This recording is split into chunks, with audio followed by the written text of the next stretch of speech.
আমাদের প্রভু এক, আমাদের নবী এক, আমাদের ধর্ম তো একটাই। তবে কেন এত দল বিরোধের কোলাহল? এসো আজ হয়ে যাই ভাই ভাই। আল কোরআনের ডাক শুনতে কি পাও? বিচ্ছিন্নতা নয়, এক হয়ে যাও। ভুলে যাও রেশারেশ, দলাদলি বিদ্বেষ, দিনের নিশান যদি উড়াতেই চাও। আসসালামু আলাইকুম ওয়া রাহমাতুল্লাহি ওয়া বারাকাতুহু। আলহামদুলিল্লাহিল্লাযী আনজালা আলা আবদিহিল কিতাব ওয়া হাযামা ওয়াহদাহুল আহযাব ওয়া জাআলা কাইদাল কাফিরিনা ফি তাবাব ওয়া আশহাদু আল লা ইলাহা ইল্লাল্লাহু ওয়াহদাহু লা শারীকা লাহুল আজিজুল ওয়াহ্হাব رب الأرباب ومسبب الأسباب وخالق الناس من تراب غافر الذنب وقابل التوب شديد العقاب ذو الطول لا إله إلا هو إليه المصير والمتاب وأشهد أن سيدنا ونبينا محمدًا عبد الله ورسوله المستغفر التواب كان خلقه الكتاب ورأيه الصواب وقوله فصل الخطاب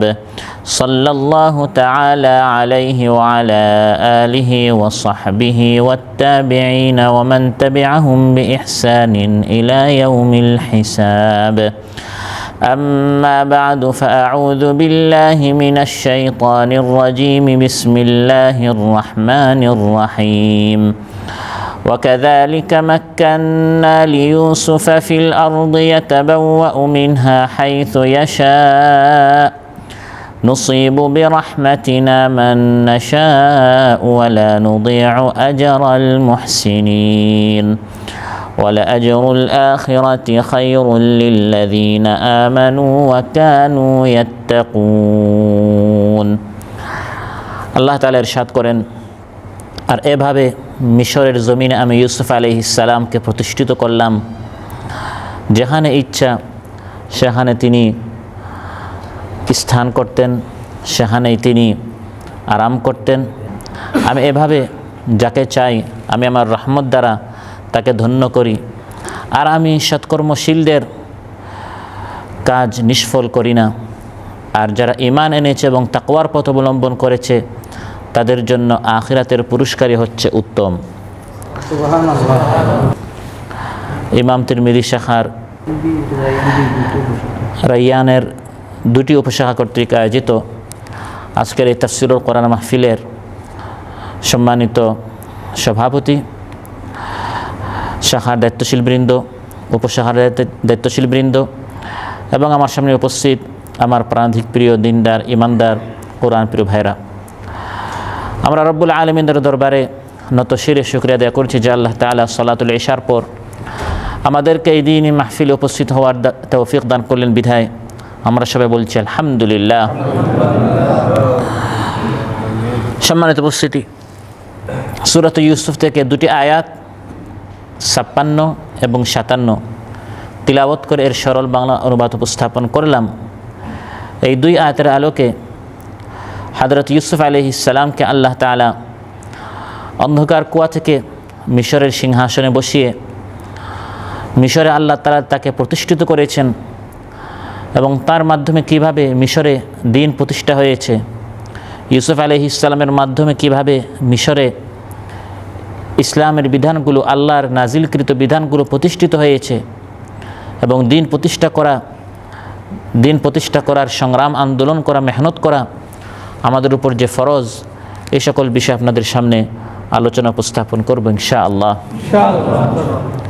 সম্মানিত ভাইরা,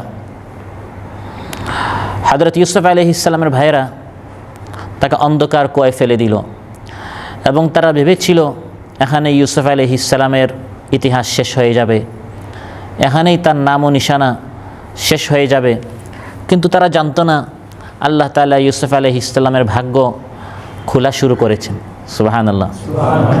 একদিকে অন্ধকার কুয়ায় তারা ফেলে দিল, অন্যদিকে মিশরের যে প্রধানমন্ত্রী ছিল তার বাসায় আল্লাহ তাআলা ইউসুফ আলাইহিস সালামকে উঠালেন। সেখানে আবার সেই প্রধানমন্ত্রী, যাকে আজিজ বলা হতো, তার স্ত্রীর ষড়যন্ত্রের শিকার হয়ে ইউসুফ আলাইহিস সালামকে জেলখানায় তাকে রাখা হলো। তবে আল্লাহ সুবহানাহু ওয়া তাআলা সকল ষড়যন্ত্রের জালকে ছিন্ন ভিন্ন করে ইউসুফ আলাইহিস সালাম সবর করার কারণে শেষ পর্যন্ত জেলখানা থেকে তিনি মুক্তি পেলেন এবং সসম্মানে মিশরের রাজা বাদশাহ যে ছিল, ইউসুফ আলাইহিস সালামের জ্ঞান, ইলম, প্রজ্ঞা এগুলো দেখে সে অভিভূত হলো। এত শিক্ষিত, এত জ্ঞানী একজন ব্যক্তি, তিনি জেলখানায় বন্দী আছেন। জেলখানা থেকে ইউসুফ আলাইহিস সালামকে মুক্ত করে সে ইউসুফ আলাইহিস সালামকে মিশরের অর্থমন্ত্রী বানিয়ে দিল। আল্লাহ সুবহানাহু ওয়া তাআলা বলেন, এভাবে আমি ইউসুফ আলাইহিস সালামকে অন্ধকার কুয়া থেকে, জেলখানা থেকে, তিনি অসহায় ছিলেন, কিন্তু আমি আল্লাহ তাআলা তাকে প্রতিষ্ঠিত করেছি এই জমিনে। তার হাতে আমি ক্ষমতা উঠিয়ে দিয়েছি। গোটা মিশরের অর্থ সম্পদ ইউসুফ আলাইহিস সালামের ইশারায়, আয় ব্যয়, ইনকাম এবং খরচ ইউসুফ আলাইহিস সালামের আদেশেই হতো। সুবহানাল্লাহ। ওয়াকাযালিকা মাক্কান্না লিইউসুফা ফিল আরদ, আমি ইউসুফকে মিশরের যে রাজা ছিল, বাদশাহ ছিল, ওই বাদশাহর দরবারে যেভাবে মান, সম্মান এবং উচ্চ পদমর্যাদা ইউসুফ আলাইহিস সালামকে আমি দান করেছিলাম, ঠিক তেমনিভাবে আমি ইউসুফ আলাইহিস সালামকে সমগ্র মিশরের শাসন ক্ষমতা আমি তাকে দান করেছিলাম। সুবহানাল্লাহ। ইউসুফ আলাইহিস সালামকে আমি মিশরের ওই দেশের উপর এমন শক্তি এবং কৌশল প্রদান করলাম যে মিশরের রাজা ইউসুফ আলাইহিস সালামের নির্দেশ অনুযায়ী কাজ করতেন। নাম ছিল ওই রাজার, সে রাজা বাদশাহ, কিন্তু কার্যত বাদশাহ কে ছিলেন? ইউসুফ আলাইহিস সালাম। তার এত হিকমত ছিল, এত জ্ঞান ছিল যে ইউসুফ আলাইহিস সালামকে আল্লাহ সুবহানাহু ওয়া তাআলা ওই মিশরের রাজা বাদশাহ ইউসুফ আলাইহিস সালামের কথা মতো সে দেশ চালাতো। এবং তিনি মিশরের মাটিতে এমন অধিকার প্রয়োগ করতেন যেমন কোনো মানুষ নিজের ঘরে, নিজের গৃহে সে যেভাবে অধিকার প্রয়োগ করে, ইউসুফ আলাইহিস সালাম সেভাবে মিশরের যেখানে ইচ্ছা সেখানেই তিনি অধিকার প্রয়োগ করতে পারতেন। তার নির্দেশে গোটা মিশর চলত। তিনি যেখানে ইচ্ছা সেখানে অবস্থান করতেন। পুরা মিশর ছিল ইউসুফ আলাইহিস সালামের অধীনস্থ, পুরাটাই তার অধীনে ছিল, তার হুকুমে ছিল। কারণ এক সময় তার উপর বিপদ এসেছিল, তিনি সবর করেছেন, সংগ্রাম করেছেন, শেষ পর্যন্ত আল্লাহ তাআলা জেলখানা থেকে শুধু তাকে মুক্ত করেছেন তা নয়, বরং আল্লাহ তাআলা সসম্মানে তার হাতে ক্ষমতা উঠিয়ে দিলেন। ইউসুফ আলাইহিস সালামের এই কাহিনী আল্লাহ তাআলা রাসূল সাল্লাল্লাহু আলাইহি সাল্লামকে শোনাচ্ছেন এমন এক সময় যখন মহানবী সাল্লাল্লাহু আলাইহি সাল্লাম মক্কাবাসীর নিপীড়ন, নির্যাতনের শিকার হয়ে মনে হচ্ছিল তিনিও একটি অন্ধকার কুয়ায়। আদৌ মক্কা থেকে ইসলাম অন্য কোনো দেশে প্রচার করা যাবে কিনা, ইসলাম প্রতিষ্ঠিত হবে কিনা, সব দিকে মনে হচ্ছিল ভবিষ্যৎ অন্ধকার। ইউসুফ আলাইহিস সালামের ভাইয়েরা যেরকম রাসূল সাল্লাল্লাহু আলাইহি সাল্লাম অন্ধকারে কুয়ায় ফেলে দিয়েছে, ঠিক তেমনিভাবে রাসূল সাল্লাল্লাহু আলাইহি সাল্লামের ভাইয়েরা, চাচারা, আত্মীয়স্বজনরা, মক্কার যারা বড় বড় কাফির ছিল, রাসূল সাল্লাল্লাহু আলাইহি সাল্লামের আত্মীয় ছিল, তারা মহানবী সাল্লাল্লাহু আলাইহি সাল্লামকে কষ্ট দিত, নিপীড়ন নির্যাতন চালাতো। হজের মৌসুমে, উমরার মৌসুমে গোটা আরবের বিভিন্ন স্থান থেকে যখন মানুষ আসতো, মহানবী সাল্লাল্লাহু আলাইহি সাল্লাম তাদের দ্বারে দ্বারে যেতেন, তাঁবুতে তাঁবুতে যেতেন ইসলাম প্রচার করার জন্য, ইসলামের অমীয় বাণী তাদের পর্যন্ত পৌঁছে দেওয়ার জন্য। রাসূল সাল্লাল্লাহু আলাইহি সাল্লামের সহযোগিতা করা তো দূরের কথা, তার পার্শ্বে দাঁড়ানো তো দূরের কথা, ইউসুফ আলাইহিস সালামের ভাইদের মতো মহানবী সাল্লাল্লাহু আলাইহি সাল্লামের ভাইয়েরা, আত্মীয়রা, মক্কার যারা অধিবাসী ছিল, তারা মহানবী সাল্লাল্লাহু আলাইহি সাল্লামের বিরুদ্ধে তারা অপপ্রচার চালাতো। তার পিছনে পিছনে তারা তাঁবুতে যেত এবং বলতো, মুহাম্মদের কথা শুনিও না, সে তো পাগল, সে তো গণক, সে তো জাদুকর। এভাবে রাসূল সাল্লাল্লাহু আলাইহি সাল্লামের বিরুদ্ধে তারা প্রপাগান্ডা চালাতো। তাইফে গেলেন, সেখান থেকে রক্তে রঞ্জিত হয়ে তিনি ফিরে আসলেন। সব দিকে মনে হচ্ছিল ভবিষ্যৎ অন্ধকার। আল্লাহ তাআলা রাসূল সাল্লাল্লাহু আলাইহি সাল্লামকে ইউসুফ আলাইহিস সালামের এই কাহিনী শুনিয়ে সান্ত্বনা দিলেন, হাবিব, নিরাশ হবেন না, হতাশ হবেন না। ইউসুফ আলাইহিস সালাম এক সময় প্রতিষ্ঠিত হয়েছেন, তার হাতে মিশরের ক্ষমতা আমি উঠিয়ে দিয়েছি, আপনারও ভবিষ্যতে একদিন সুদিন আসবে। সুবহানাল্লাহ। এবং রাসূল সাল্লাল্লাহু আলাইহি ওয়াসাল্লামের ভাগ্যেও সুদিন এসেছিল। মক্কা বিজয় হয়েছে, মদিনায় ইসলাম পৌঁছে গিয়েছে, তাইফ বিজয় হয়েছে, খাইবার বিজয় হয়েছে, আরবের দূর প্রান্ত পর্যন্ত আল্লাহ তাআলা ইসলামের আলোকে পৌঁছে দিলেন। মক্কার বিভিন্ন দেয়ালে দেয়ালে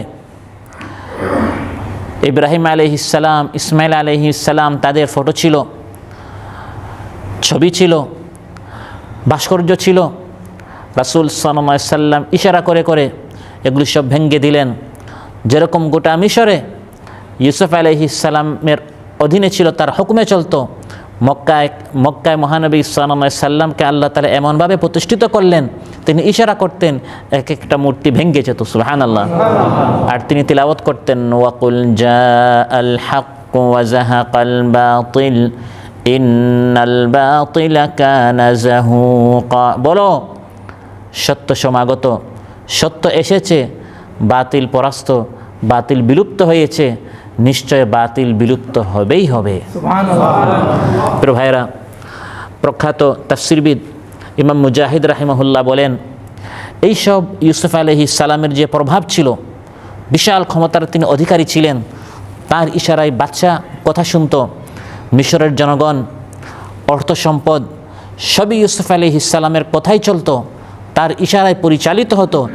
এই যে ইউসুফ আলাইহিস সালামের বিশাল প্রভাব ছিল, প্রতিপত্তি ছিল, রাজ ক্ষমতা দ্বারা ইউসুফ আলাইহিস সালামের একমাত্র লক্ষ্য ছিল আল্লাহর বিধান জারি করা, আল্লাহর হুকুম জারি করা এবং দ্বীন প্রতিষ্ঠা করা। ইউসুফ আলাইহিস সালামের উদ্দেশ্য এটা ছিল না নিজে প্রতিষ্ঠিত হওয়া, নিজে অহংকারী করা, নিজের স্বার্থ উদ্ধার করা, মিশরের ক্ষমতায় পৌঁছে, এরই তার উদ্দেশ্য ছিল না।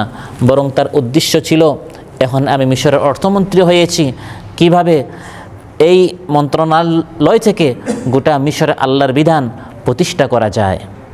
সেই রাসূল সাল্লাল্লাহু আলাইহি ওয়াসাল্লাম সারা জীবন ইউসুফ আলাইহিস সালামের মতো মেহনত করেছেন এবং তিনিও ক্ষমতা লাভ করেছেন, কিন্তু তার উদ্দেশ্যও ইউসুফ আলাইহিস সালামের মতো ক্ষমতায় গিয়ে নিজের স্বার্থ উদ্ধার করা নয়, নিজের পেট পূজা, নিজের পরিবার এবং নিজের স্বার্থ, নিজের ব্যবসা বাণিজ্য, নিজের টাকা পয়সা এগুলো প্রতিষ্ঠা করার উদ্দেশ্য নয়, বরং এই সব সংগ্রামের উদ্দেশ্য ছিল দ্বীন প্রতিষ্ঠা করা। ওয়া আনহকুম বাইনাহুম বিমা আনজালাল্লাহু ওয়া লা তাত্তাবি' আহওয়াআহুম। রাসূল সাল্লাল্লাহু আলাইহি সাল্লামকে উদ্দেশ্য করে আল্লাহ তাআলা ইরশাদ করেন, আপনি যেভাবে আল্লাহ তাআলা আপনার প্রতি নাজিল করেছেন, যে কোরআন নাজিল করেছেন, এই কোরআনের আলোকে আপনি তাদের মধ্যে বিচার করেন, ফয়সালা করেন। এই কোরআনের আলোকে সমাজ পরিচালনা করার জন্য, রাষ্ট্র পরিচালনা করার জন্য, কোরআনের আইন প্রতিষ্ঠা করার জন্য রাসূল সাল্লাল্লাহু আলাইহি সাল্লাম সংগ্রাম করেছেন, মেহনত করেছেন। প্রিয় ভাইরা, ইউসুফ আলাইহিস সালাম কোনো সময় দ্বীন প্রতিষ্ঠার এই দায়িত্ব থেকে তিনি বিস্মৃত হন নাই, গাফিল হন নাই, উদাসীন হন নাই, বেখবর হন নাই, বরং অব্যাহতভাবে, বিরামহীনভাবে সব সময় তিনি সেই সময়ের যে বাদশাহ ছিল তাকে ইসলামের দাওয়াত তিনি দিতেই থাকলেন। তাফসিরে এসেছে, তার অবিরাম দাওয়াত এবং প্রচেষ্টার ফলে শেষ পর্যন্ত বাদশাও মুসলিম হয়ে যায়, মিশরে দ্বীন কায়েম হয়ে যায়, মিশরে দ্বীন প্রতিষ্ঠা হয়ে যায়। তাহলে বোঝা গেল, দ্বীনকে পরিপূর্ণভাবে প্রতিষ্ঠা করতে হলে ইউসুফ আলাইহিস সালাম জেলখানা থেকে নয়, বরং রাষ্ট্রের সর্বোচ্চ মসনদে বসে, আসনে বসে তিনি যেভাবে আইন জারি করে করে দ্বীন প্রতিষ্ঠা করেছেন। রাসূল সাল্লাল্লাহু আলাইহি সাল্লাম মক্কা বিজয় করে মক্কার সর্বোচ্চ আসন থেকে, আরবের সর্বোচ্চ গদি থেকে বসে বসে যেভাবে তিনি চুরি বন্ধ করেছেন, ডাকাতি বন্ধ করেছেন, জিনাবে বিচার বন্ধ করেছেন, সুদ ঘুষ রাহাজানি সন্ত্রাসী বন্ধ করেছেন, ঠিক তেমনিভাবে আমাকে আপনাকে সংগ্রাম মেহনত করে নিজের স্বার্থ উদ্ধার করার জন্য নয়, নিজেকে প্রতিষ্ঠা করার জন্য নয়, বরং ইসলাম প্রতিষ্ঠা করার জন্য, আল্লাহর বিধানকে চালু করার জন্য, আল্লাহর দ্বীন কায়েম করার জন্য আমাকে আপনাকে মেহনত করতে হবে। এই জন্য ইউসুফ আলাইহিস সালাম যখনই সুযোগ পেয়েছেন বাদশার নিকট, তিনি এই আবদারি করেছেন, ক্বালা জাআলনি আলা খাযাইনিল আরদি ইন্নী হাফিযুন আলীম। বাদশা ইউসুফ আলাইহিস সালামকে বলেছিল কারাগার থেকে, জেলখানা থেকে তার নিকট আসার পর, আপনার আবদার কি, আপনি আমার নিকট কী চান? আপনি যা চাইবেন তা আমি আপনাকে দিব। তিনি বলেছেন, আপনি আমাকে আপনার দেশের ধনভাণ্ডারের মালিক বানান, অর্থাৎ অর্থমন্ত্রী বানান। তিনি এটা কেন বলেছেন, দায়িত্বটি কেন চেয়েছেন? যে এই দায়িত্বে গেলে বর্তমান যে এই দায়িত্বে আছে সে সুদের ভিত্তিতে, সে ঘুষের ভিত্তিতে, অনিসলামিক অর্থনীতির মাধ্যমে সে দেশ পরিচালনা করছে। আমি ইউসুফ যদি সেখানে যাই, আমি নবী যদি সেখানে যাই, তাহলে আমার মাধ্যমে অর্থনীতিটি, ইসলামী অর্থনীতি সেখানে চালু হবে। সুবহানাল্লাহ। তিনি জেলে ছিলেন, জেলে বসে বসে ইসলাম প্রতিষ্ঠা করা সম্ভব নয়। এখানে বসে বসে আপনার ইসলামী আইন কানুন চালু করা সম্ভব নয়। ইসলামী আইন কানুন পরিপূর্ণভাবে চালু করতে হলে আমাকে দেশের যে আইন যারা বানায়, আইন যারা বাস্তবায়ন করে, সে ক্ষমতা যদি আমার হাতে আসে, তাহলে খুব সহজে মিশরে ইসলাম প্রতিষ্ঠা করা যাবে। বিধায় নবী ইউসুফ আলাইহিস সালাম বাদশার নিকট চেয়ে তিনি অর্থমন্ত্রী হয়েছেন এবং অল্প দিনে তিনি মিশরের ভাগ্যকে বদলাই দিলেন। অতএব ইউসুফ আলাইহিস সালামের মাধ্যমে দিন প্রতিষ্ঠা হয়েছে এবং তার আগে এবং তারপরে যত নবী এসেছেন, প্রত্যেক নবীর উপর দিন কায়েম করা, দিন প্রতিষ্ঠা করা কী ছিল? ফরজ ছিল। দিন প্রতিষ্ঠা জিনিসটা কি? দিন প্রতিষ্ঠা করা, ইসলাম প্রতিষ্ঠা করা, ইসলাম কায়েম করা, এটা বোঝার জন্য আগে আমাদেরকে বুঝতে হবে খেলাফতের বিষয়টা। আল্লাহ তাআলা আমাকে, আপনাকে, আমাদের সবাইকে তার খলিফা বানিয়ে, তার প্রতিনিধি বানিয়ে এই পৃথিবীতে আল্লাহ তাআলা আমাদেরকে পাঠিয়েছেন। ওয়াহুয়াল্লাযী জাআলাকুম খালাইফাল আরদ। আল্লাহ তাআলা বলেন, আল্লাহ তাআলা জমিনে তোমাদেরকে তার খলিফা বানিয়েছেন। আমরা আল্লাহর কি? এর বাংলা হচ্ছে প্রতিনিধি। আমরা হচ্ছে আল্লাহর প্রতিনিধি, আমরা হচ্ছে আল্লাহর খলিফা। খলিফা, প্রতিনিধি, এর দাবি কি? এর অর্থ কি? এর অর্থ হচ্ছে আল্লাহ তাআলা আমাদেরকে একটি সংবিধান দিয়েছেন, একটি কোরআন দিয়েছেন। আল্লাহর পক্ষ হয়ে আমরা এই কোরআন অনুযায়ী নিজেকে, পরিবারকে, সমাজ ও রাষ্ট্রকে আমরা পরিচালনা করব। আমরা আল্লাহর পক্ষ হয়ে, আমরা আল্লাহর খলিফা হয়ে, আমরা আল্লাহর প্রতিনিধি হয়ে আল্লাহ তাআলা যে আইনগুলো বলেছেন এই আইনগুলো আমরা চালু করব। আল্লাহর খলিফা হয়ে যদি আমরা এই কাজটি করি, আমরা যদি বিধানগুলো চালু করি, এর মাধ্যমে দিন প্রতিষ্ঠা হবে, এর মাধ্যমে দিন কায়েম হবে, কোরআন কায়েম হবে, কোরআনের বিধান কায়েম হবে। অতএব খেলাফতের দাবি হলো ধর্মভিত্তিক সমাজ ও রাষ্ট্র প্রতিষ্ঠা করা। এজন্যই আল্লাহ তাআলা হযরত দাউদ আলাইহিস সালামকে বলেছেন, হে দাউদ, আপনি আমার খলিফা, আপনি আমার প্রতিনিধি। দায়িত্ব কি?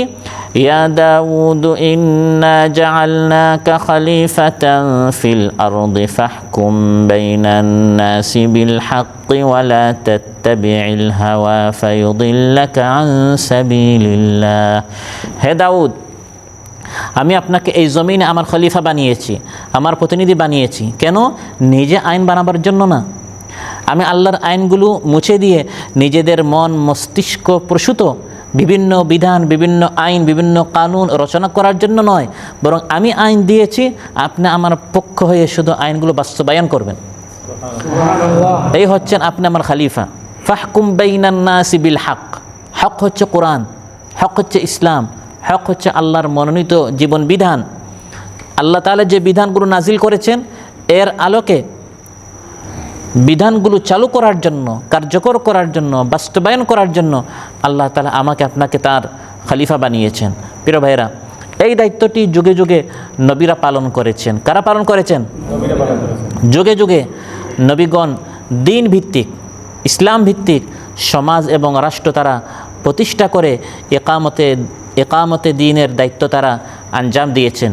একামতে দিন প্রতিষ্ঠা, দ্বীনের বিধানগুলো চালু করার মাধ্যমে তারা খেলাফতের দায়িত্ব পালন করেছেন।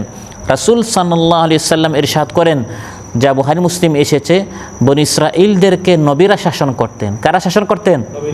আজ আমাদের চিত্র উল্টা। শাসন করে যাদের নিকট ধর্ম নেই, যাদের নিকট ধর্মীয় জ্ঞান নেই, আর যাদের নিকট ধর্মীয় জ্ঞান আছে তারা আমাদেরকে শাসন করে না। তারা আছে মাদ্রাসায়, তারা আছে খানকায়। তাদের নিকট ধর্মীয় জ্ঞান আছে, ক্ষমতা নেই। যাদের নিকট ক্ষমতা আছে তাদের নিকট ধর্মীয় জ্ঞান নেই। ধর্মীয় জ্ঞান যাদের নিকট আছে তাদের নিকট ক্ষমতা নেই, আর ক্ষমতা যাদের নিকট আছে তাদের নিকট ধর্মীয় জ্ঞান নেই। আল্লাহ তাআলা চান এই দুটোটা যেন এক দলের নিকট, এক ব্যক্তির নিকট আসে। সেটা হচ্ছে একদিকে আপনি ধর্মীয় জ্ঞান আপনার হবে, কোরআনের জ্ঞান হবে, ইসলামের জ্ঞান হবে এবং এই জ্ঞানের আলোকে আল্লাহর বিধান আপনি কি করবেন? প্রতিষ্ঠা করবেন। এখন আপনার নিকট কোরআন আছে, আপনার নিকট ইসলাম আছে, আপনার নিকট ধর্মীয় জ্ঞান আছে, কিন্তু ক্ষমতা নেই, তাহলে আপনি যা জানেন সেটা আপনি প্রতিষ্ঠা করবেন কি করে? এই বিধানগুলো আপনি চালু করবেন কি করে? আর যাদের নিকট ক্ষমতা আছে তাদের নিকট তো কোরআনের জ্ঞান নাই, তারা তো কোরআন পড়তেই পারে না, কোরআনের অর্থই জানে না, বিধায় তারা কোরআনের বিধান বাদ দিয়ে নিজেরা চিন্তা করে করে বিভিন্ন বিধান চালু করছে, বরং আল্লাহর বিধানগুলো তারা কি করছে? বন্ধ করছে। আমার আপনার উপর ফরজ হচ্ছে আল্লাহর বিধানগুলো জেনে জেনে আল্লাহর বিধান অনুযায়ী নিজে চলবো, নিজের পরিবার, সমাজ ও রাষ্ট্র আমাদেরকে চালাতে হবে। নবীরা এই কাজ করেছেন। বুখারী মুসলিমে এসেছে, রাসূল সাল্লাল্লাহু আলাইহি ওয়াসাল্লাম ইরশাদ করেন, কানাত বানু ইসরাঈল তাসুসুহুমুল আম্বিয়া কুল্লামা হালাকা নাবিয়্যুন খালাফাহু নাবিয়্যুন ওয়া ইন্নাহু লা নাবিয়্যা বাদি। বনু ইসরাঈলদেরকে শাসন করতেন নবীরা। নবীরা সর্বোচ্চ ধর্মীয় জ্ঞানের অধিকারী, আবার তাদের হাতে ক্ষমতাও ছিল। আল্লাহ ওয়াহি নাজিল করতেন, এই ওয়াহি নিয়ে তারা শুধু মসজিদে বসে থাকতেন না, মাদ্রাসায় বসে থাকতেন না, বরং এর আলোকে তারা সমাজ চালাতেন, রাষ্ট্র চালাতেন। আল্লাহ ইলম দিয়েছেন, ইলমটা কি? চোরের হাত কাটতে হবে, আমি এটা জানলাম, কিন্তু যারা চোর আছে, মানুষের মাল চুরি করেই যাচ্ছে, আমি এই আইনটি বাস্তবায়ন করতে পারছি না, তাহলে এটা আমার জেনে লাভটা কী হলো? উদ্দেশ্য তো শুধু জানা নয়, উদ্দেশ্য হচ্ছে আমল করা, বাস্তবায়ন করা, কার্যকর করা। কিন্তু এই আল্লাহর বিধানটি আমি বাস্তবায়ন করতে পারবো না যতক্ষণ পর্যন্ত আমার হাতে পাওয়ার আসে নাই, ক্ষমতা আসে নাই। ইউসুফ আলাইহিস সালামের এই আয়াত থেকে যেটা আমরা জানলাম, ওয়া কাযালিকা মাক্কান্না লিইউসুফা ফিল আরদ, ইউসুফ আলাইহিস সালামকে আমি আল্লাহ তাআলা মিশরের জমিনে প্রতিষ্ঠিত করেছি, তিনি আল্লাহর আইনগুলো চালু করেছেন। কুল্লামা হালাকা নাবিয়্যুন খালাফাহু নবী, নবীরা বনী ইসরাঈলদের শাসন করতেন, বনী ইসরাঈলদেরকে পরিচালনা করতেন। এক নবী মারা যেতেন, আরেক নবী আসতেন, তিনি নবীও হতেন, শাসকও হতেন। কিন্তু আমি নবীর পর আর কোনো নবী নেই, ওয়া ইন্নাহু লা নাবিয়্যা বাদি, এটা দ্বারা রাসূল সাল্লাল্লাহু আলাইহি ওয়াসাল্লাম এই দায়িত্ব আমার আপনার উপর দিয়ে গেলেন।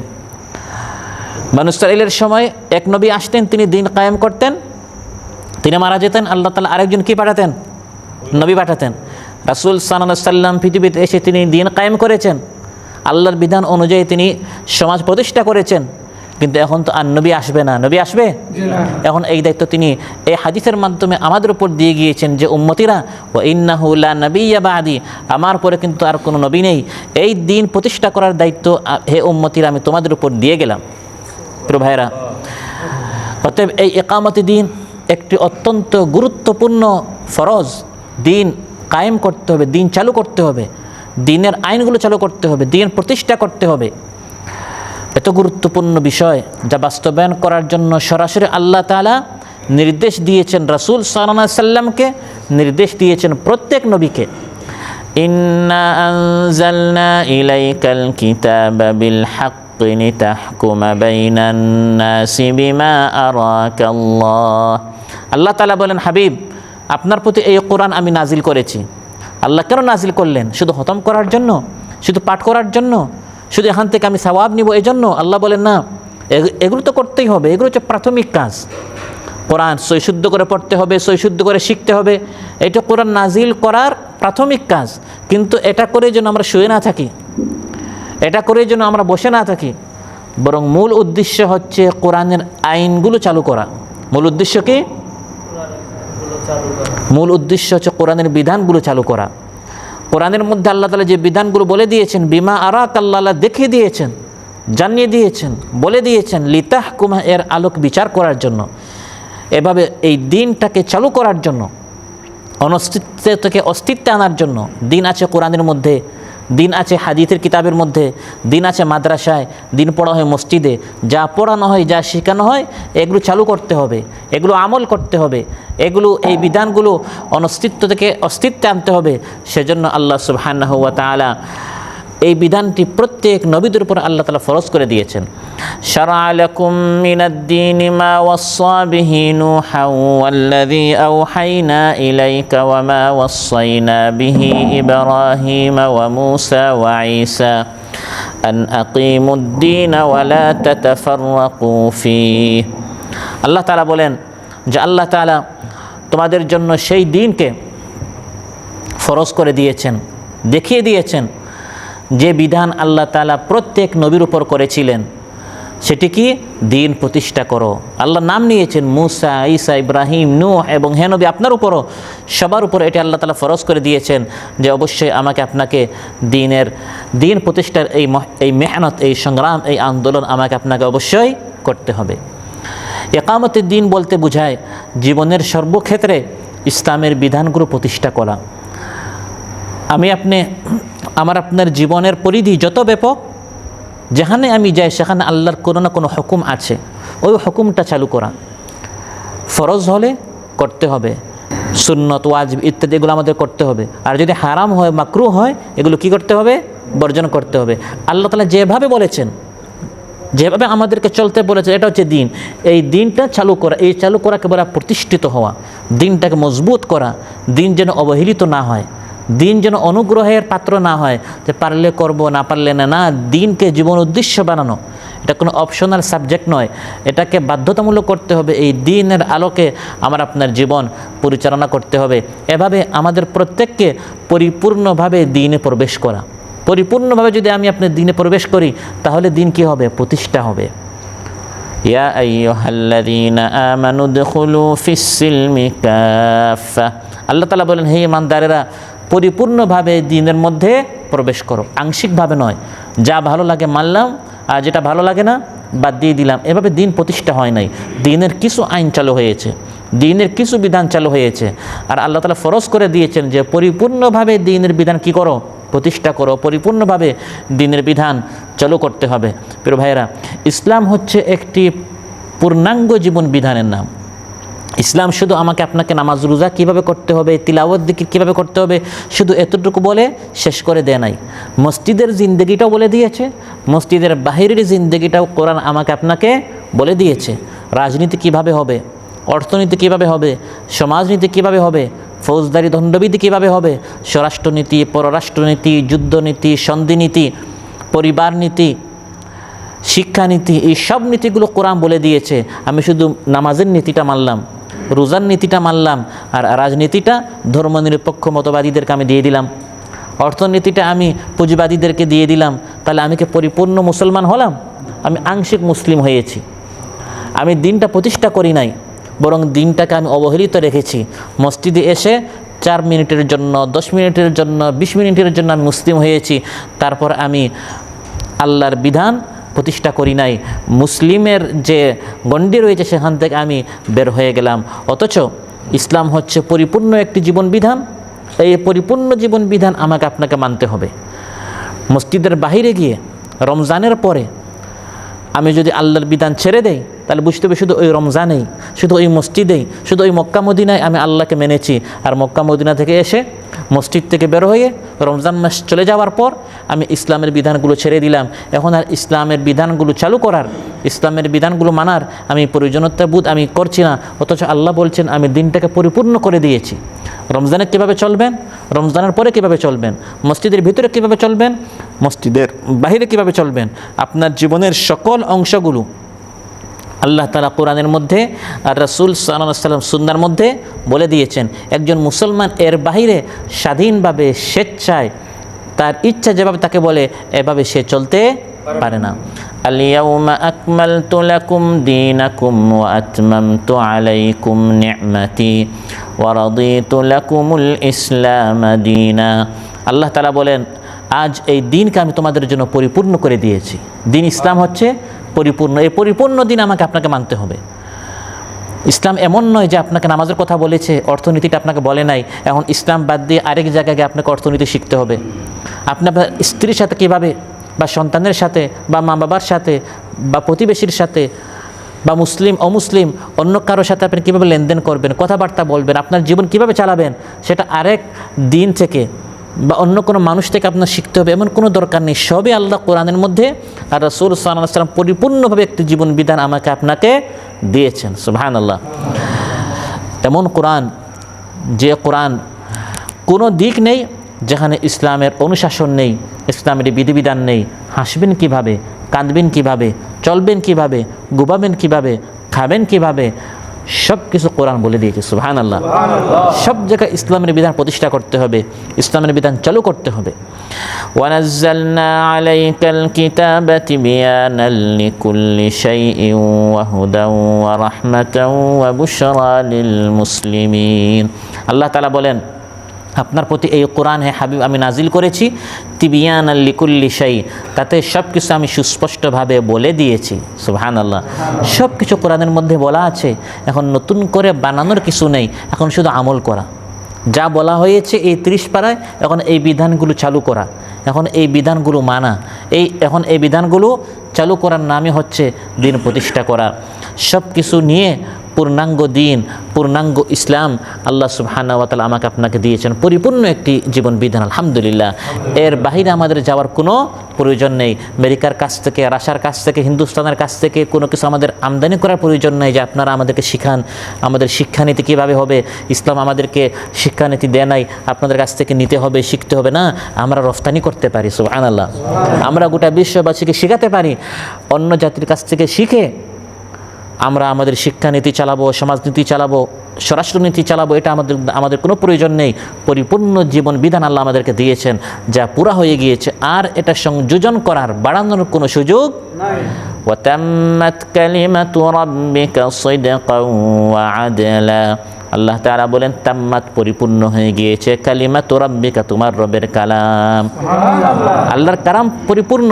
আল্লাহ বলেন হে নবী আপনি বলুন পরিপূর্ণ একটি কালাম আমার কাছে আছে, তাহলে এই কোরআন বাদ দিয়ে আরেক আদর্শের কাছে আমি কোন দুঃখে যাব? তারটা তো অপূর্ণ, সেজন্য সে আমার কাছে শিখতে আসবে। আমি মুসলিম, আমাকে আল্লাহ পরিপূর্ণ একটি কোরআন দিয়েছেন, পরিপূর্ণ একটি দিন দিয়েছেন, সে আমার কাছে শিখতে আসবে, তার কাছ থেকে কোনো কিছু আমার নেওয়ার কোনো দরকার নেই। ইসলামকে বাদ দিয়ে যখন আমি তারটা গ্রহণ করব, আমি ইসলামের একটি অংশ বাদ দিয়ে দিলাম। কেউ 1 অংশ বাদ দিয়েছে, কেউ 10 অংশ বাদ দিয়েছে, কেউ 20 অংশ বাদ দিয়েছে, এই জন্য বলে আংশিক মুসলিম। কিছু অংশ বাদ দিলাম আর কিছু অংশ আরেকজনেরটা আমি গ্রহণ করলাম, আমি আংশিক মুসলিম হব না। কোরআনের প্রতিটাই বিধান আমি গ্রহণ করব, আরেকজনেরটা আমি নিব কেন? অথচ আফাগাইরাল্লাহি আবতাগি হাকামা ওয়া হুয়াল্লাযী আনজালা ইলাইকুমুল কিতাবা মুফাসসালা। আল্লাহ তাআলা বলেন বিস্তারিতভাবে কোরআনের মধ্যে আল্লাহ সব কিছু বলে দিয়েছেন, তাহলে আমি আল্লাহকে বাদ দিয়ে আরেকজনের বিধান আমি কোন দুঃখে নিব? মডেল লাইসেন্স দিব কি না, এটাকে আরেকজনকে আমার প্রশ্ন করার প্রয়োজন আছে? কোরআনের মধ্যে তো আল্লাহ বিধানটি বলে দিয়েছেন, ফাহাল আনতুম মুনতাহুন, তোমরা কি মত বাদ দিবে না, বর্জন করবে না? বিধানটা আল্লাহ নাজিল করে দিয়েছেন, এখন আমরা শুধু বাস্তবায়ন করব, এখন আমরা শুধু প্রতিষ্ঠা করব, এটা আরেকজনের কাছ থেকে শিখার কোনো প্রয়োজন নাই। কোরআনের মধ্যে আল্লাহ সব বিধান বলে দিয়েছেন, মাদক নিষিদ্ধ, নেশা জাতীয় সব দ্রব্য নিষিদ্ধ ইত্যাদি, লেনদেন কীভাবে করবেন, মুআমালাত, মুআশারাত, আখলাক, সুলুক, আকিদা, ঈমান, সব কিছু কোরআনের মধ্যে বলে দিয়েছেন। এখন শুধু মানার পালা, এখন শুধু আমল করার পালা, এখন শুধু বাস্তবায়ন করার পালা।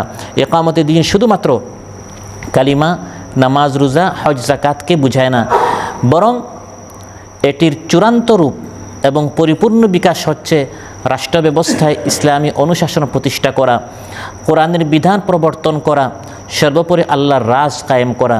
যখন রাষ্ট্র ব্যবস্থায় ইসলাম কায়েম হয়ে যায়, তখন পরিপূর্ণ ইসলাম কায়েম হয়। সুবহানাল্লাহ। এবং ইমানদারের এই সংগ্রামী করে যে যেভাবে আল্লাহর হুকুমে মসজিদ চলে, যেভাবে আল্লাহর হুকুমে মাদ্রাসায় চলে, সে আল্লাহর হুকুমে ব্যাংক চলতে হবে, সে আল্লাহর হুকুমে বিমা চলতে হবে, সে আল্লাহর হুকুমে আদালত চলতে হবে, সে আল্লাহর হুকুমে মিডিয়া চলতে হবে, সে আল্লাহর হুকুমে মাঠ ময়দান, হাটে ঘাটে, মাঠে বাজার, মার্কেট সব কিছু আল্লাহর বিধান, আল্লাহর হুকুম অনুযায়ী চালাতে হবে। এবং সেটা চালানো সম্ভব নয় যতক্ষণ পর্যন্ত আল্লাহর প্রিয় বান্দারা তারা ক্ষমতায় না যাবে। সেজন্য আল্লাহর প্রিয় বান্দারা যারা কোরআন প্রতিষ্ঠা করতে চায়, তারা এটাই চায় যে ক্ষমতায় গিয়ে ইসলাম প্রতিষ্ঠা করে আমরা যেন আল্লাহর বিধান চালু করতে পারি। সুবহানাল্লাহ। আল্লাযীনা ইম্মাক্কান্নাহুম ফিল আরদি আকামুস সালাতা ওয়া আতাউয যাকাতা ওয়া আমারু বিল মা'রুফি ওয়া নাহাউ আনিল মুনকার ওয়ালিল্লাহি আকিবাতুল উমুর। আল্লাহ তাআলা বলেন আল্লাহর প্রিয় বান্দারা ক্ষমতায় গিয়ে তারা নিজের পকেট ভারী করে না, তারা শুধু নিজের স্বার্থ নিয়ে ব্যস্ত থাকে না, তারা ক্ষমতায় গিয়ে আল্লাহর বিধান চালু করতে ব্যস্ত হয়ে যায়। আকামুস সালাত, তারা নামাজ কায়েম করে। ও আতাউজ যাকাত, তারা যাকাত ভিত্তিক অর্থনীতি চালু করে। আমারু বিল মারুফ, তারা সৎ কাজের আদেশ করে। ওয়ানাহাউ আনিল মুনকার, অসৎ কাজ থেকে তারা নিষেধ করে। সমাজের মধ্যে ন্যায় প্রতিষ্ঠা হয়, ইনসাফ প্রতিষ্ঠা হয়। চুরি, ডাকাতি, হিংসা, বিদ্বেষ এবং সব ধরনের অরাজকতা, এই খাঁটি ইমানদাররা ক্ষমতায় যাওয়ার কারণে দেখা যায় এগুলি সব বন্ধ হয়ে যায়, সুন্দর একটি সমাজ কায়েম হয়ে যায়। সুবহানাল্লাহ। এবং এই ধরনের রাষ্ট্র ক্ষমতায় পৌঁছে দিন প্রতিষ্ঠা যেন এই ইমানদার বান্দাদের মাধ্যমে হয়, সেজন্য এটা আল্লাহর নিকট দোয়া করাটা একটি সুন্নত। রাসূল সাল্লাল্লাহু আলাইহি ওয়াসাল্লাম আল্লাহর নিকট দোয়া করেছেন, আল্লাহ শিখাচ্ছেন, হে নবী আপনি দোয়া করেন, হে আল্লাহ আমাকে ক্ষমতা দাও। গদি ক্ষমতা তিনি চাচ্ছেন নিজে প্রতিষ্ঠা হওয়ার জন্য না, বরং কি প্রতিষ্ঠা করার জন্য? কোরআন প্রতিষ্ঠা করার জন্য। আল্লাহ তাকে শেখাচ্ছেন, যখন তিনি মক্কাতুল মুকাররমা থেকে একা একে একজন মাত্র সঙ্গে হযরত আবু বকর রাদিয়াল্লাহু সাথে নিয়ে যখন তিনি মদিনায় হিজরত করতে বের হলেন, আল্লাহ তার উপর কোরআন নাজিল করেছেন। কিন্তু এই কোরআন আমি কীভাবে প্রতিষ্ঠা করব? মদিনায় গিয়ে রাষ্ট্র ক্ষমতা আমার হাতে নিতে হবে। আল্লাহ বলছেন, নবী আপনি দোয়া করেন, ওয়াকুর রাব্বি আদখিলনি মুদখালা সিদকিন ওয়া আখরিজনি মুখরাজা সিদকিন ওয়াজআলনি মিন লাদুনকা সুলতানান নাসীরা। হে আল্লাহ আপনার পক্ষ থেকে আমাকে সাহায্যকারী শক্তি দাও। কি শক্তি? সাহায্যকারী এমন শক্তি দাও যে শক্তির সাহায্যে আমি আপনার বিধানগুলো চালু করতে পারি, অর্থাৎ রাষ্ট্র ক্ষমতা। আল্লাহ তাআলা দোয়া কবুল করলেন, মদিনায় গেলেন। তিনি শুধু মসজিদের ইমাম ছিলেন না, তিনি গোটা সমাজের ইমাম হয়ে গেলেন। মদিনার রাষ্ট্রপ্রধান তিনি ছিলেন। যেরকম মিশরের রাষ্ট্রপ্রধান এক পর্যায়ে ইউসুফ আলাইহিস সালাম হয়ে গেলেন, ঠিক তেমনিভাবে মদিনায় আল্লাহ তাআলা রাসূল সাল্লাল্লাহু আলাইহি ওয়াসাল্লামের হাতে রাষ্ট্র ক্ষমতা দিলেন। মক্কায় 13 বছরে তিনি চুরি ডাকাতি বন্ধ করতে পারেন নাই। মক্কায় মূর্তি ছিল, কাবাগরের মূর্তি ছিল, তিনি একটাও সরাতে পারেন নাই। যখন ক্ষমতা আসলো, মূর্তির সবগুলো তিনি ভেঙে দিলেন। তাহলে কোরআনও লাগবে, সুলতানও লাগবে, আল্লাহর বিধানও লাগবে, ক্ষমতাও লাগবে, তখন দিন প্রতিষ্ঠা হবে। প্রিয় ভাইরা, এই রাষ্ট্র ব্যবস্থায় ইসলামকে অবশ্যই প্রতিষ্ঠা করতেই হবে, পৌঁছাইতেই হবে। কিন্তু আজ আমাদের মধ্যে কিছু মানুষ আছে যারা দ্বীনের কথা বলে, যারা কোরআনের কথা বলে, কিন্তু তারা বলে আমরা এই সকল কাজে আমরা নেই, আমরা ক্ষমতা, রাজনীতি এগুলোতে আমরা নেই। ইসলাম হচ্ছে শান্তির ধর্ম, আমরা শুধু মসজিদে আছি, মাদ্রাসায় আছি, কিন্তু এই সকল রাজনীতি, ক্ষমতা এগুলোতে আমরা নেই। এই ধরনের কথা কিছু মানুষ বলে কি না? অথচ রাসূল সাল্লাল্লাহু আলাইহি ওয়াসাল্লামকে আল্লাহ শিখাচ্ছেন, হ্যাঁ হাবিব আপনি দোয়া করেন যে আমি যেন মদিনায় গিয়ে রাষ্ট্র ক্ষমতা আমার হাতে আসে এবং আমার মাধ্যমে যেন দিন কি হয়? প্রতিষ্ঠা হয়। হযরত ইউসুফ আলাইহিস সালাম তিনি নিজে চেয়ে নিয়েছেন, কারণ ওই ক্ষমতায় না গেলে আবু জাহেলের নীতি চলবে, ফিরআউনের নীতি চলবে। শুধু দোয়া দ্বারা সব কাজ হবে না। দোয়া দ্বারা সব হলে কাতারে আমরা কাজকর্ম করতে আসতাম না, ওই দেশে বসে বসে টাকা পয়সা আমাদের ইনকাম হয়ে যেত। দোয়াও দরকার, দাওয়াও দরকার। বিবাহ শাদী করে তারপর দোয়া করবেন, রব্বি হাবলি মিনাস সালিহিন, হে আল্লাহ আমাকে নেক সন্তান দাও। আগে বিবাহ শাদী করবেন, তারপর দোয়া। আগে মেহনত করবেন ওই গদি পর্যন্ত যেন আমি পৌঁছতে পারি, পৌঁছে আমার স্বার্থের জন্য না, আল্লাহর বিধান চালু করার জন্য। আল্লাহর কোরআনের মধ্যে আল্লাহ যে হুকুমগুলো বলে দিয়েছেন এগুলো চালু করার জন্য। আজ এক শ্রেণীর মানুষ তারা এই শিরকে লিপ্ত। তারা আল্লাহকে খালিক হিসাবে মানে, মালিক হিসাবে মানে, রাজিক হিসাবে মানে, কিন্তু আল্লাহকে হাকিম হিসাবে মানে না। আল্লাহ আইনদাতা, বিধানদাতা, সেটা তারা মানতে চায় না। যদি জিজ্ঞাসা করেন লা ইলাহা ইল্লাল্লাহ অর্থ কি, সে বলবে আল্লাহ খালিক, মালিক, রাজিক, এতটুকু বলবে। আমাদের বিশ্বাস হচ্ছে আল্লাহ খালিক, আল্লাহ মালিক, আল্লাহ রাজিক এবং আল্লাহ হচ্ছেন আইনদাতা, বিধানদাতা। এটাও আপনাকে মানতে হবে। এবং আল্লাহ বিধানদাতা, এই বিধান চালু করতে হলে বিধান যেখানে প্রণয়ন করা হয়, যেখানে বাস্তবায়ন করে, সে জায়গায় আপনাকে বসতে হবে। মসজিদে বসে বসে আপনি এগুলো বন্ধ করতে পারবেন না। যেখানে এগুলো বন্ধ করা হয়, নিষিদ্ধ কাজগুলো বন্ধ করা, সেখানে আপনি পৌঁছলে একদিনে সব মদ বন্ধ হয়ে যাবে, একদিনে চুরি বন্ধ হয়ে যাবে। কেউ যদি চুরি করে তার এই শাস্তি। কেউ যদি আল্লাহকে বাদ দিয়ে মাজারে গিয়ে সাজদা করে 500 রিয়াল তার জরিমানা আছে। এই আইন করলে দেখবেন এমনি সব শিরকি হয়ে গেছে, বন্ধ হয়ে গিয়েছে। অন্যথায় ওয়াজের জায়গায় ওয়াজ চলবে, কোনো শিরিক বেদাত কি হবে না? বন্ধ হবে না।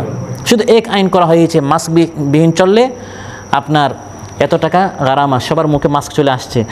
যত মসজিদের জুমার আপনার মিম্বর আছে, সব জায়গা থেকে যদি বলা হতো মাস্ক পরেন, মাস্ক পরেন, মাস্ক পরলে এই ফজিলত আছে, যত সুরলিত কণ্ঠে ওয়াজ করেন, একজনে পড়তো, 2 জনে পড়তো, 10 জনে পড়তো, কিন্তু সবার মুখে মাস্ক আসতো না। তাহলে সব কিছু ওয়াজে হয় না, সব কিছু উপদেশে হয় না, মাহফিল হয় না। কিছু জিনিস ওই ক্ষমতার জায়গায় পৌঁছে আইন করে করে দিন প্রতিষ্ঠা করতে হয়। সেজন্য ইউসুফ আলাইহিস সালাম মিশরের ওই ক্ষমতায় বসে তিনি মিশরে আল্লাহর বিধান চালু করেছিলেন। আল্লাহ তাআলা বলে দিচ্ছেন যে এটি হচ্ছে আল্লাহর বড় একটি পরিচয় যে একমাত্র আল্লাহ হচ্ছেন বিধানদাতা, এই বিশ্বাস আমাকে আপনাকে মানতে হবে। ইনিল হুকমু ইল্লা লিল্লাহ, বিধান, আইন, অর্ডার, হুকুম একমাত্র আল্লাহর চলবে। আপনি আল্লাহকে খালিক মালিক রাজিক হিসাবে মানবেন, কিন্তু বিধান মানবেন আরেকজনের, আইন মানবেন আরেকজনের। দেশের সব জায়গায় শুধু ব্যাংক চলছে, বিমা চলছে, আপনার কোনো টেনশনই নাই, বরং আপনার নিজের অ্যাকাউন্ট দেখা যায় সুদী ব্যাংকে। কীভাবে সুদ বন্ধ করে ইসলামী অর্থনীতি চালু করতে হয় আমাদের অনেকের মাথায় কোনো চিন্তাও নেই। অথচ কোরআনের মধ্যে আল্লাহ বলে দিচ্ছেন যে সুদ চালু হলে সরাসরি আল্লাহর বিরুদ্ধে কি যুদ্ধ করা হচ্ছে, রাসূল সাল্লাল্লাহু আলাইহি ওয়াসাল্লামের বিরুদ্ধে যুদ্ধ করা হচ্ছে।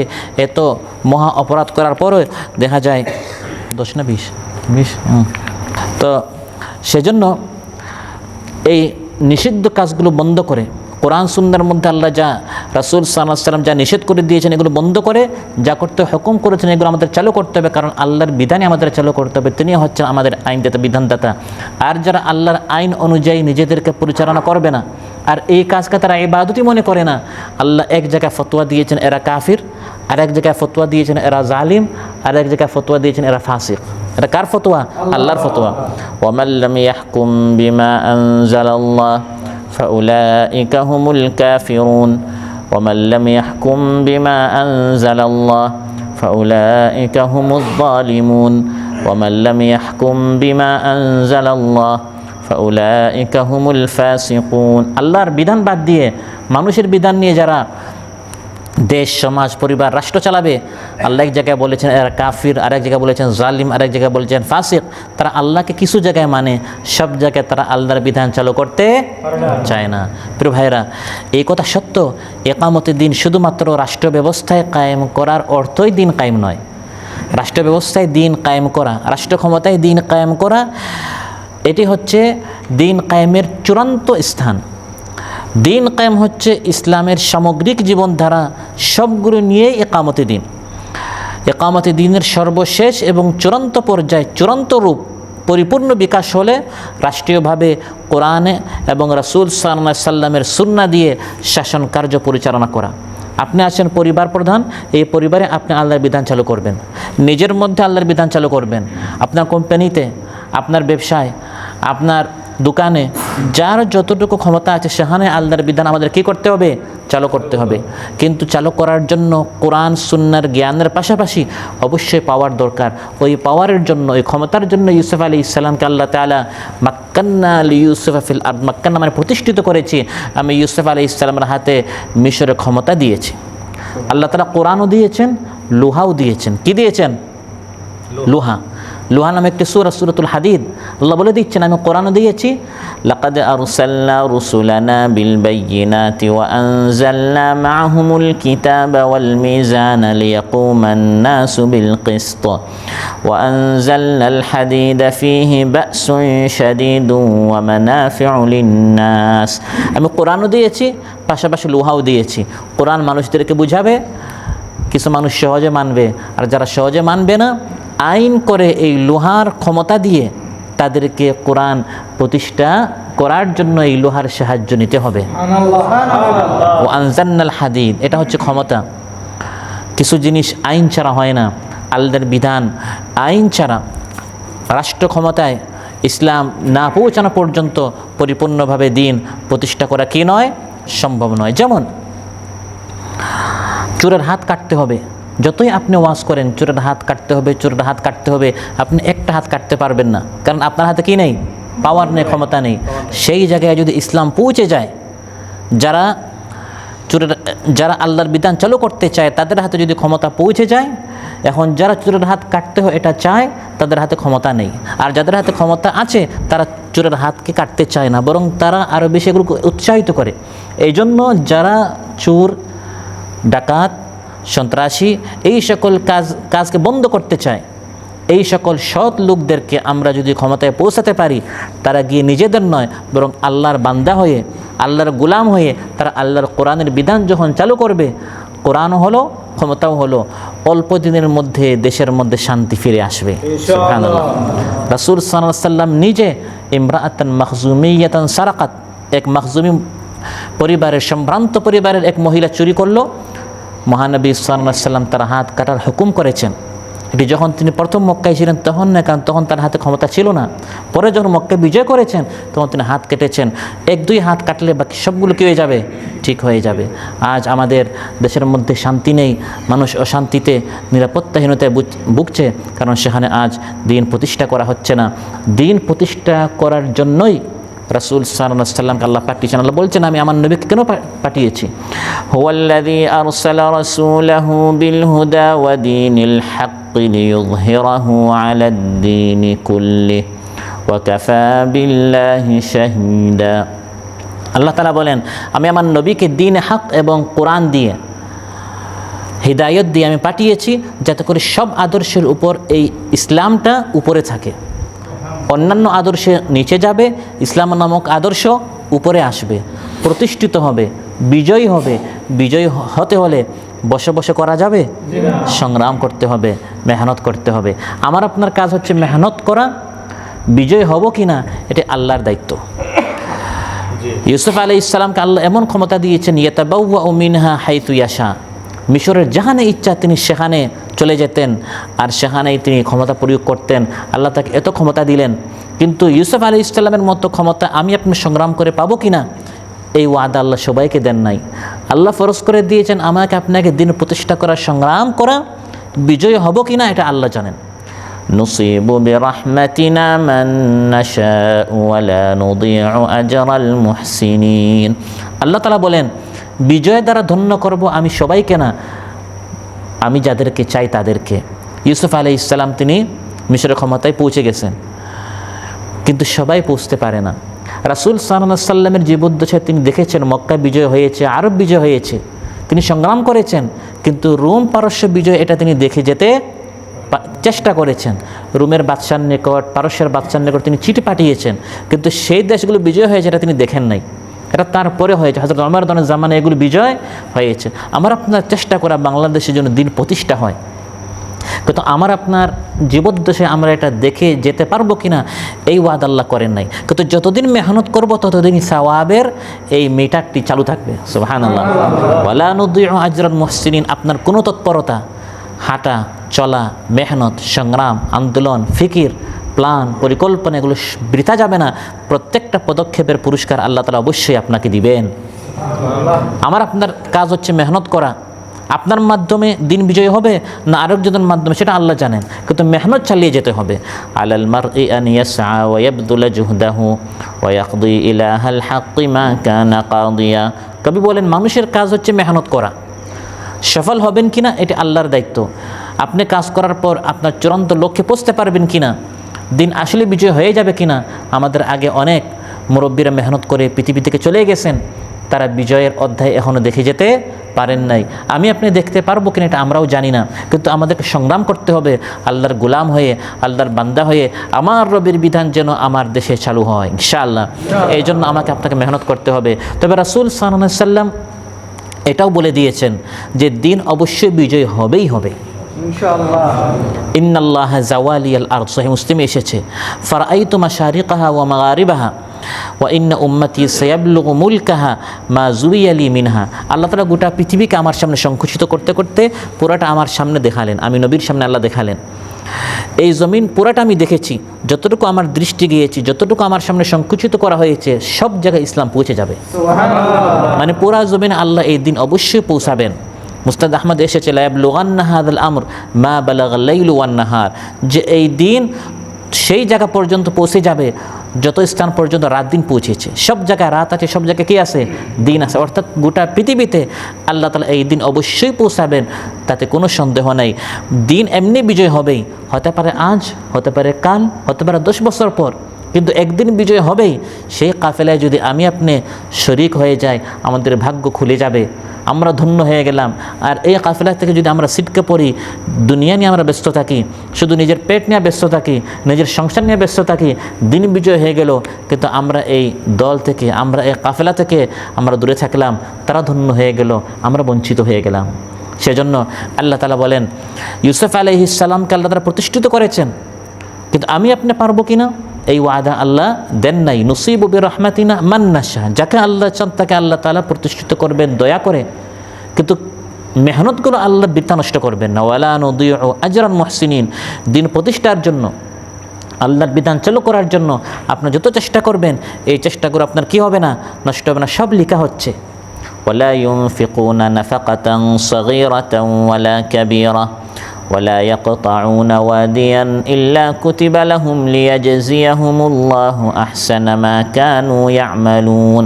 দিন প্রতিষ্ঠা করতে গিয়ে আপনি জান দিয়েছেন, মাল দিয়েছেন, হেঁটেছেন, ঘরে গিয়েছেন, রুমে গিয়েছেন, ভাইদেরকে দাওয়াত দিয়েছেন, মেসেজ দিয়েছেন, দিন প্রতিষ্ঠার জন্য আপনি সংগ্রাম করেছেন, যত ভূমিকা পালন করবেন সবগুলো লেখা হচ্ছে। কিয়ামতের দিন এগুলো আমালুন সালেহ, নেক আমল হিসাবে লেখা হবে, দেওয়া হবে পুরস্কার। সুবহানাল্লাহ। আর দিন প্রতিষ্ঠা হয়ে গেলেই আমাদের মূল উদ্দেশ্য দুনিয়া নয়, আমাদের মূল উদ্দেশ্য হচ্ছে আখিরাত। দিন প্রতিষ্ঠা হয়ে গেল, একজন মন্ত্রী হলো, একজন প্রধানমন্ত্রী হলো, ইসরায়েলের মতো একজন অর্থমন্ত্রী হয়ে গেল, এগুলো উদ্দেশ্য নয়, এগুলো হচ্ছে বস্তুবাদী, জড়বাদী, দুনিয়াওয়ালাদের উদ্দেশ্য। আমাদের উদ্দেশ্য দিন প্রতিষ্ঠা হলেও আল্লাহর গোলাম হয়ে, আল্লাহর দাস হিসাবে আমি আল্লাহর বিধান চালু করব।